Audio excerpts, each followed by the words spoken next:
Hey everyone, Chris Lambert for Film Colossus here, and today we're starting a filmography Let's Watch on the Mission Impossible franchise. With Dead Reckoning coming out, it seemed like a fitting time to go through the whole series and give some context to it. These Let's Watch filmography videos are going to be diving into some of the context around the film, the cast, the director, the reactions to it, as well as giving some of my thoughts on the movie and, of course, ranking all of them.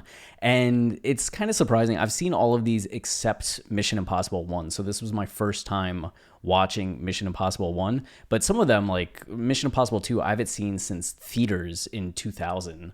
So that's 23 years since I last watched this movie. Same thing with Mission Impossible 3. I saw that in theaters when it came out and haven't watched it since. So it's going to be fun going through these and kind of ranking them, getting caught up with them before seeing Dead Reckoning. But starting off with some of the history of Mission Impossible, I had no idea that it was a TV series that started in 1966. So that was kind of a big surprise. And I always thought of Mission Impossible, and I think this is probably true for the film, as a reaction to the success of the James Bond film franchise. But for the TV show, is actually inspired by this heist film where it's about the criminals, and the creator of the show, Geller, what's his full name? Bruce Geller, decided to move away from criminals and what happens if you have a heist, but it's starring these government operatives and you're keeping things precise and cool and smooth. So having not the anti-hero aspect that the criminal heist have, but the good guys doing good guy things, that's being a government agency, this secret government agency has to it. And the team dynamic too, where Bond is mostly Bond running around doing Bond things. This is different because you do have this team that's working together. Everybody's important. They're all cogs in this high performance machine. So this ran for a long time. And what's interesting is that they had a switch in the main character. The first guy wasn't available for a lot, and it actually caused a lot of issues over the course of the first season. And they eventually replace him with this guy, Peter Graves, who plays Jim Phelps. And Jim Phelps is the ostensible main lead for the rest of the series. And this actually plays into the movie because Jim Phelps is in the movie, which kind of blew my mind. So this is the original Jim Phelps, like Peter Graves in his first mission. And you can see they're still doing spy stuff, in this case, looking through, what do you call those? It's not a looking glass, but there's some kind of message and everything going on. So this runs for 7 seasons and then it ends. But then in 1988, as Hollywood is known to do, they revived the show. Oh, also, it was very well received. You can see here that it won all kinds of awards. Outstanding Dramatic Series, individual achievements in music. Yeah, the music, the theme song is just famous from the get-go. Outstanding Writing Achievement in Drama. So it's winning all of these awards for years, like even up through 1971, Outstanding Achievement in Makeup. Well, that's not, I mean, makeup is important, but it's not the huge award as Outstanding Drama that it's getting at the beginning, but it's still getting nominated for things. Golden Globe winning television series drama in its second year. So, people are respecting the show. So then it goes away and you have The Return in 1988, and you still have Peter Graves as Jim Phelps coming back, and it picks up. So there's continuity in this. It's 15 years later. They're rebooting the series, but it's the 80s, right? We're no longer in the 60s and 70s. It's the 80s. They have to make it a little more real world. And this is the first time that they actually killed a character. And it was this big deal because the team had been the same, aside from the one guy leaving at the end of season 1, for all those seasons. And now you actually have one of the agents not make it. So you can see Casey's killed during a mission, becoming the first ongoing IMF agent to be disavowed on screen. Disavowed is such a poetic way of putting it. And Secret Service agent Shannon Reed succeeds her for the remainder of the series. So this only ran for 2 seasons, but 2 seasons, it did its thing, it had some like shock and awe, but it's not winning the awards that the previous one did. It kind of like comes and goes, and that's it. It's gone. But it turns out, this is a little bit of a clip from it. You can see he has like a little pen dart here and ends up shooting somebody in the neck with it. And it's doing all these like high stakes things, trying to still be mission oriented. There's Peter Graves. So you're getting the phone booth, the famous phone booth, and then you get the film. So the film comes out in 1996. So there's about an 8-year gap between the end of the revamped TV show and this movie coming out. And they decide to have the movie share continuity with the original, which is kind of crazy to me. But it turns out that Paramount had been trying to make this movie for a while, been trying to adapt it, couldn't find anything. And Cruise at this point had actually signed a deal with his production company, Cruise Wagner Productions. So this was made in 1992, and the idea was to give Tom Cruise more control over his projects, more creative control, more influence behind the scenes. He wanted to produce, he wanted to direct, and they hadn't found a project yet. It turns out he had signed a deal with Paramount, a 3-picture deal. So they're looking for the first project. And in that time, I mean, Cruise heading into 1996 had already established himself first as like the newcomer. Everybody like loves, what such charisma, put him in everything. So he had that early on, especially with Risky Business kind of confirming him as the new kind of 20-something like it factor. And then, Top Gun is maybe the height of that blockbuster status for him. But he's still doing dramatic movies, right? Color of Money is one of my favorite movies. It's him working with Martin Scorsese. He gets to work with Paul Newman, and he's really showing off his acting chops. And that leads, of course, into Rain Man, which is a huge deal for Tom Cruise. Born on the 4th of July. Days of Thunder was something where he was a co-writer, so he's starting to have a little more say in things. But he has the 1-2 punch of A Few Good Men coming out in 1992, which also establishes him against Jack Nicholson as this new, the new star of Hollywood. And then Interview with the Vampire, right? It's Brad Pitt, Tom Cruise. It's such a insane cast for such an insane movie. But it's after that he's really trying to reevaluate, what do I do next? I'm at this point in my career. I've made all of these movies. It's such a run of movies, from Risky Business in 1983 to Interview with the Vampire in 1994. He does how many movies? 1, 2, 3, 4, 5, 6, 7, 8, 9, 10, 11, 12, 13 movies. Crazy. So at that point, he's taking a step back, looking at next projects, wants to produce, and they decide on Mission Impossible. Paramount's been waiting to find somebody to take over this franchise. Tom Cruise is looking for something that he has control over, and they come together then on this Mission Impossible. And at that time, James Bond wasn't doing much either.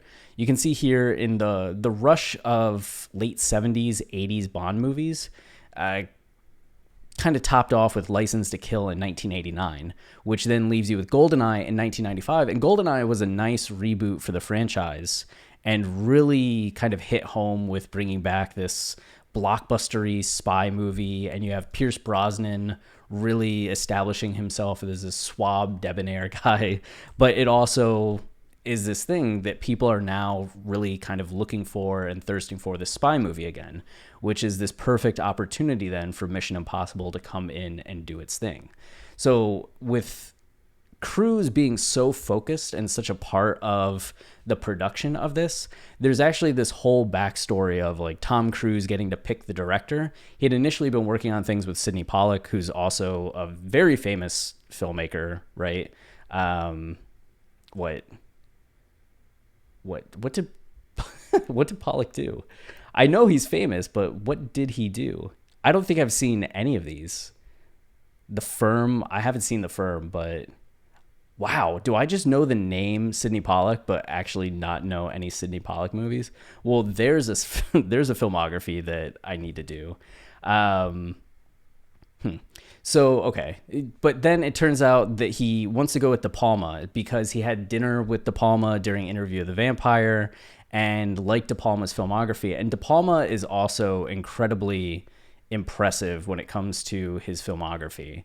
So you can see here, he's been around for a while, born 1940 in Newark, New Jersey, and he gets started with some movies in the late 60s. But of course, his big breakthrough was Carrie in 1976. And Carrie was just this smash hit, not only from the Stephen King novel, but the movie. And it was career making, not only for De Palma, but for Sissy Spacek. John Travolta's in that, like Nancy Allen's in that. You have all these kind of names that go on to be important people in the film world for the next decade, right? So Carrie establishes him as this auteur that people need to look at. Blowout is also an astounding movie, like a great movie. It's aged just a little bit, especially in 2023, like cultural standards. Looking at some of the dynamics between men and women in Blowout is a bit jarring, but the way it captures like late 70s, early 80s political paranoia, its commentary on America, the fact that it's a revamp, the same way that Apocalypse Now is a revamp of Heart of Darkness, this awesome, shocking, jarring kind of literary poetic novel. Blowout is to the movie Blow Up by Michael Antonioni, which is this really poetic, strange film. But Blowout really Americanizes things and takes some of the paranoia from that original Antonioni movie and turns it into this like look at America and the American zeitgeist, and is such, man, the shots at the end of that movie, like there are two moments at the very end of the movie that are some of the best things I've ever seen in any film ever. So as much as the story kind of did it hit for me recently when I've rewatched it, the shots at the very end of the movie and the last sequence dealing with this scream are just incredible. Like, as far as I'm concerned, as perfect as filmmaking and storytelling gets. Some of the coolest moments. But he does that. Scarface, then, of course, is this legendary movie, but of like mixed quality. De Palma takes a lot of risks, and Scarface is a good example of that. The Untouchables, Bonfire of the Vanities. Carlito's Way, then, is the last one he does in 1993 after this run of films from 1981 to 1993 that, whether you liked them or not, were really talked about between Blowout, Scarface, like Carlito's Way. So he takes a few years before coming in to do Mission Impossible. So we have all that kind of going on between where Tom Cruise was at, where De Palma was at, and them coming together to kind of establish something here, having an opportunity to start what might be a new franchise, to pick up the torch for an established property like Mission Impossible at that point. And then it turns out they had a couple drafts that people didn't like. So then they brought in 3 screenwriters, and you see that they bring in these screenwriters. And if you don't know these names, they are absurd names. And at this point, I've watched Mission Impossible and Mission Impossible 2, and the difference in narrative quality and screenwriting quality between the first one and the second one is just insane. And I think it becomes clear when you look at what films these people were part of. So Steve Zalian is also legendary. He did Schindler's List, Searching for Bobby Fischer. He even directed, which is a cool movie. Clear and Present Danger is one that people talk about. Mostly just, it's in that vein, right, of the Tom Clancy thriller. But you have Harrison Ford. And then, of course, Gangs of New York, which is still a little bit of an awkward movie, but I think really an epic of the aughts, and really captures that time period between like 1997 and 2005, where you're still getting like Gladiator, Crouching Tiger, Hidden Dragon, Gangs of New York, all in the vein of that Dances with Wolves, Last of the Mohicans epic that was popular in the early 90s through the 90s. Gangs of New York is kind of the culmination of that. And then American Gangster was legendary when it came out. Moneyball and Girl with the Dragon Tattoo. What a 2011 to have both Moneyball and Girl with the Dragon Tattoo. Though Moneyball, I'm pretty sure, got rewritten by Aaron Sorkin. So Zalian was on it. And then recently did The Irishman, and I don't know this one, Those Who Wish Me Dead. But by Taylor Sheridan as well. Directed by Taylor Sheridan, okay. But Night Of for HBO is also this fantastic limited series. So he has done a number of things. And you can see all the awards that he's been nominated for and won. So like Zalian, legendary. So you have him coming in. And then David Cope he's also done like so many things. But you can see like he comes in Toy Soldiers, Death Becomes Her, Jurassic Park, Carlito's Way. Like Death Becomes Her is such a cult classic and just one of those early 90s movies that's a joy to discover and watch. Mission Impossible then is the follow-up to this kind of run, and then getting into some others like Lost World, Jurassic Park, a little iffy, Stir of Echoes, Panic Room. But he was the writer for the Spider-Man, right? The Sam Raimi OG Spider-Man with Tobey Maguire that took the world by storm. And then Secret Window is another one of those kind of like diamond in the rough movies in terms of just identity crises and keeping you on your toes. I remember when that came out in theaters and people just being like, oh my God, the twist, the twist, the twist. War of the Worlds. Oh, this is probably game breaking for a number of people, but Indiana Jones and the Kingdom of the Crystal Skull. Okay, so maybe it's not all perfect, especially Angels and Demons as well. Not all perfect. But, you know, Jurassic Park. And then here we also have Robert Towne, who has a way different filmography than everybody else on Wikipedia. But you can see that he was doing Bonnie and Clyde, was a consultant on that. He consulted or was an uncredited writer on The Godfather. He wrote Chinatown. I heard about Chinatown for so long and then finally watched it. And Chinatown is just such an epic, amazing... like I would put Chinatown up there with The Godfather, like just as good as Godfather. Different in ways, but Chinatown was just that good. So wrote that uncredited on Marathon Man. And then, you know, kind of peters out. One of the last things he worked on was Mission Impossible, which is kind of crazy. So at the end of what is a 30-year screenwriting run, working on some legendary films, we get Robert Towne working on Mission Impossible. And then the people whose script they didn't like, Willard Huyck and Gloria Katz, were a writing duo. And it's a shame because they were script doctors on Star Wars. And it's like, what a great way to kind of have the early parts of your career go. Like you're a script doctor on Star Wars, which becomes the biggest movie in the world. And then you're a writer on Indiana Jones and the Temple of Doom. But then you do Howard the Duck. I saw Howard the Duck. I rented it when I was a kid. And it was one of the worst movies. I remember being like 7 years old and watching Howard the Duck and being like, what the hell is this? What is this movie? So you do Howard the Duck, and then you don't really get a lot of second chances. And they just did one more movie and then we're out. So that's some of the writing team that's behind all of this. And it comes out and is a huge success. You can see in the, where is it? Not the marketing, but the box office. It was a then record 3,000 theaters. So this wasn't some small auteur indie film that Paramount is releasing, kind of like a Miramax film. It's this big deal that's reaching 3,000 theaters.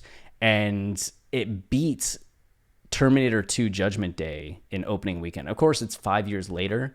So films always years later are doing better than the ones previously before, just due to inflation and the cost of everything going up. But it's setting all of these records. Critical response was a little mixed at the time, but Ebert liked it, right? And at that time, all that mattered was that Ebert liked it. Looking at some of the rest of the cast too, as we go through the writers, you have Jon Voight, and Jon Voight was a legend at this point and had done so many things. Like you can see here all the stuff that Jon Voight had done leading up to Mission Impossible. And he's coming off of Heat, which is another legendary Michael Mann movie. Al Pacino, Robert De Niro. He had won the Academy Award for Midnight Cowboy. So yeah, right here. Like Academy Award, Best Actor. He was just nominated. I thought he won. Okay. But Midnight Cowboy, legendary movie. He won all these other awards for all these other roles. Like Jon Voight had done television as well. So it's like he's a big name to have in this, especially reprising the role of Jim Phelps. When you hear Jon Voight is playing Jim Phelps, people that knew the original series and knew that Jim Phelps was like the main character in it. So now we have Jon Voight playing the main character in this Mission Impossible movie. How cool is that? He's gonna be the older guy. Tom Cruise is the younger guy. Okay, here we go. But the twist on that being that John Voight is often playing kind of a bad guy, which I think may have tipped some people off about what was going to happen in the movie. But you also have Vanessa Redgrave playing the other villain of the film.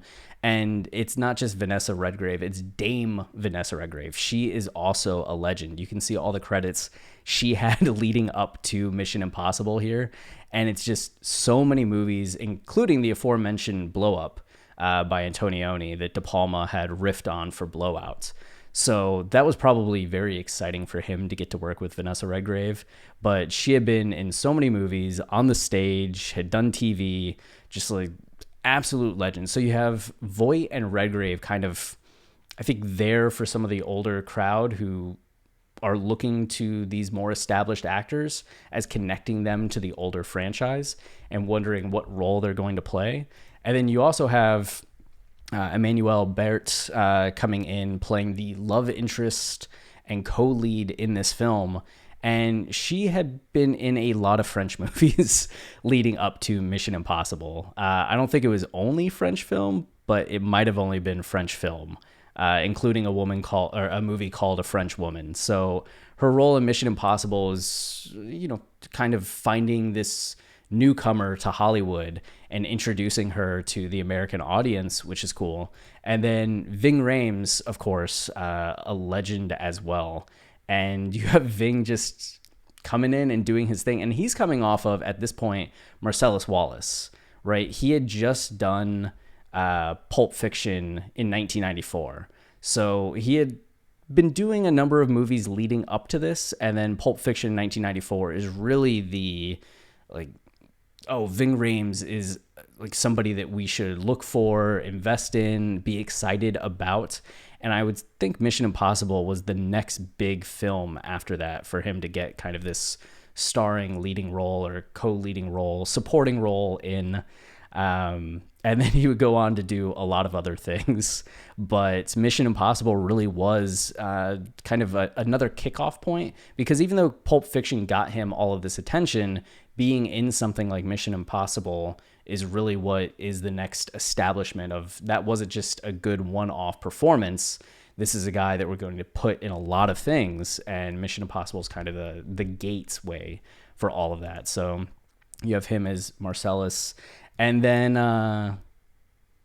turns out the original cast didn't like the movie because it turns Jim Phelps into the villain, which is just kind of insane to me. Like, I had no context for that. I just knew John Voight and saw John Voight on screen and was like, oh, he's going to be the villain, right? He's going to end up being the bad guy in this movie. And I had no idea there's the context that you have 9 seasons of television that establish Jim Phelps as a hero and the leader of this team. It's such a slap in the face to the aforementioned canon to just be like, oh yeah, this guy's gonna turn evil. Like, this guy that had been so good for so long and such a supporter of the team is now gonna turn on the team and get everybody killed and do this just for his own benefits.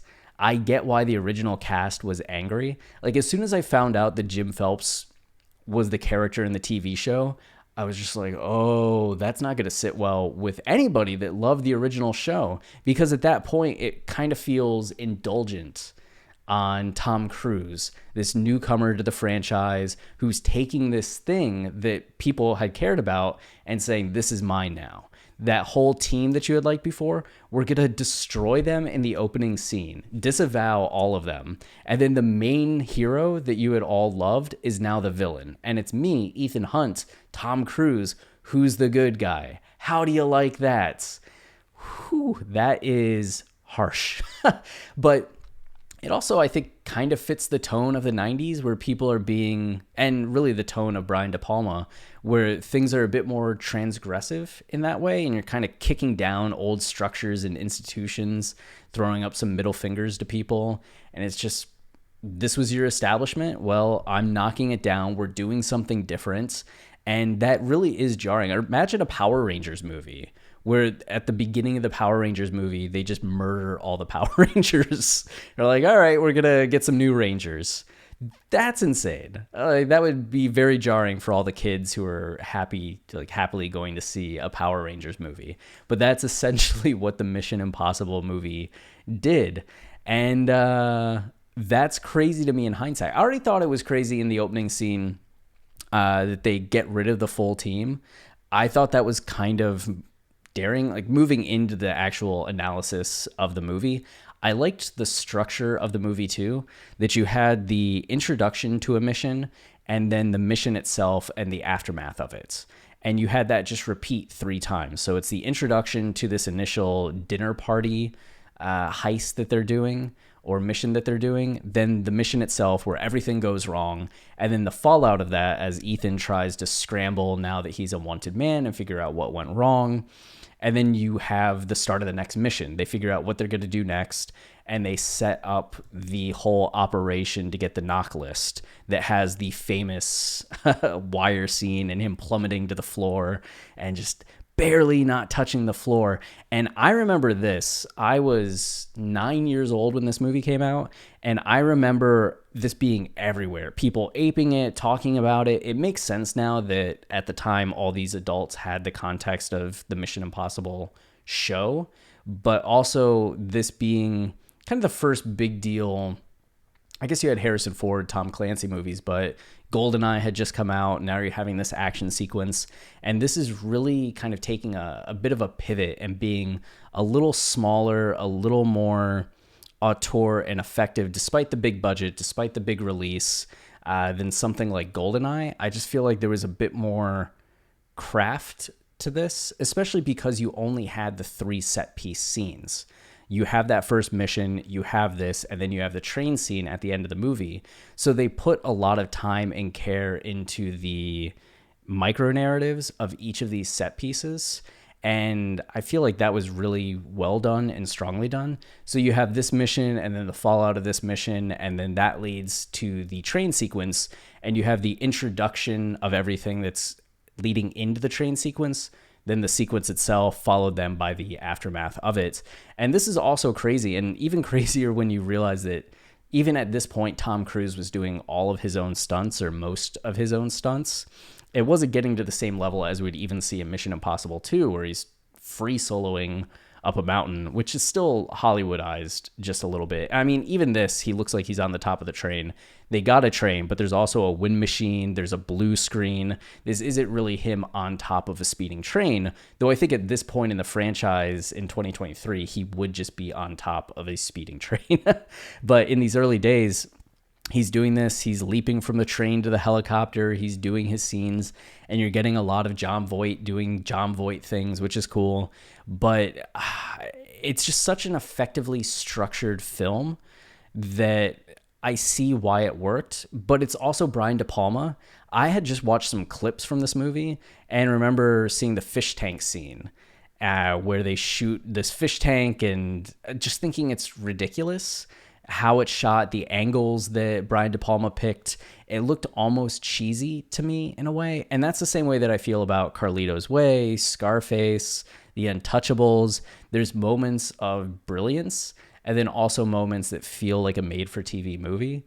I think some older Brian De Palma resonates more with me, as I feel like he was just being a little more measured in some of the choices he was making. But I get why some people really prefer De Palma just kind of going for it and doing his thing. This does not compare to how insane John Woo is in Mission Impossible 2.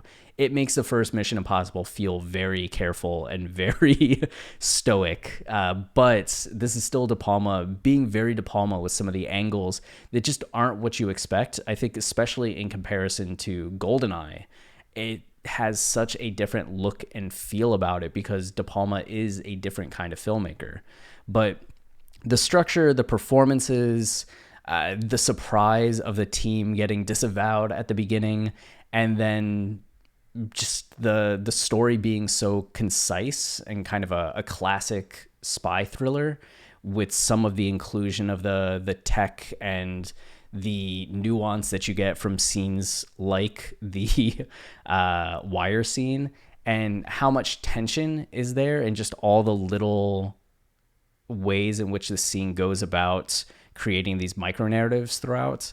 I get why people really appreciate Mission Impossible and why it was so successful at that time. I think the box office gross was pretty good. Where was it? Where are we? Box office gross. The film went on to make 180.9 million in North America and 276 million in the rest of the world, for a worldwide total of 457.6 million, which is pretty good, especially on a budget of 80 million, really establishing itself as like a potential franchise, and I think accomplishing everything that Paramount wanted and everything that Cruise Wagner wanted. And you can see that Cruise Wagner went on to do a number of other movies, all mostly like Tom Cruise vehicles, right? But Mission Impossible, Into Vanilla Sky, Minority Report, Last Samurai, War of the Worlds, Mission Impossible 3, before culminating with Valkyrie, which probably is a good place to end a production company. But I do think that there's, as much as we had Mission Impossible being this twist on some of the Bond formula and really focusing on some of the team dynamics, even though it's still so Ethan Hunt centric, but the way in which it toned down some of the blockbuster Hollywood elements and went more stripped down, auteur, low to the ground in some ways.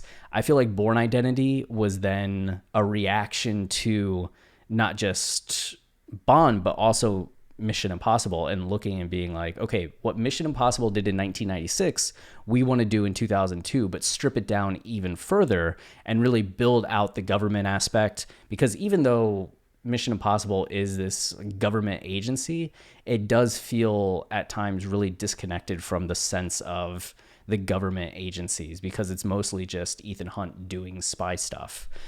So the Bourne Identity leaned into the spy elements, but was a lot more grounded, a lot more government focused, and felt larger in some ways, even though it's even lower to the ground than what Mission Impossible was. And the budget was still like cheaper 6 years later from Mission Impossible, only 60 million. It grossed less at 214 million, but it really did establish itself as this alternative to the spy genre that we had gotten from all of the Pierce Brosnan Bond films, and then Mission Impossible and Mission Impossible 2, which had come out at this point. So I think Bourne Identity is this direct response to what we're seeing in the mid to late 90s spy movies.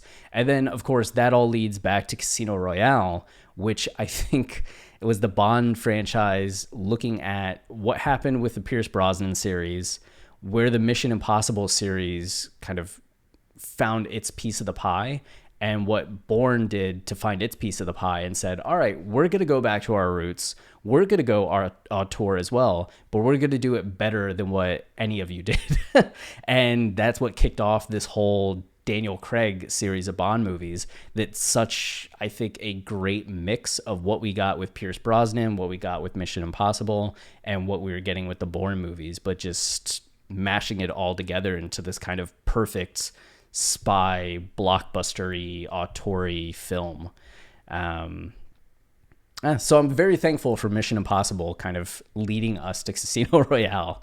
And then in terms of rankings, I have Mission Impossible in the nice category. I was surprised by it. I didn't think I was going to like it as much as I did, specifically because those clips that I had seen in De Palma's film style not always being something that I'm into.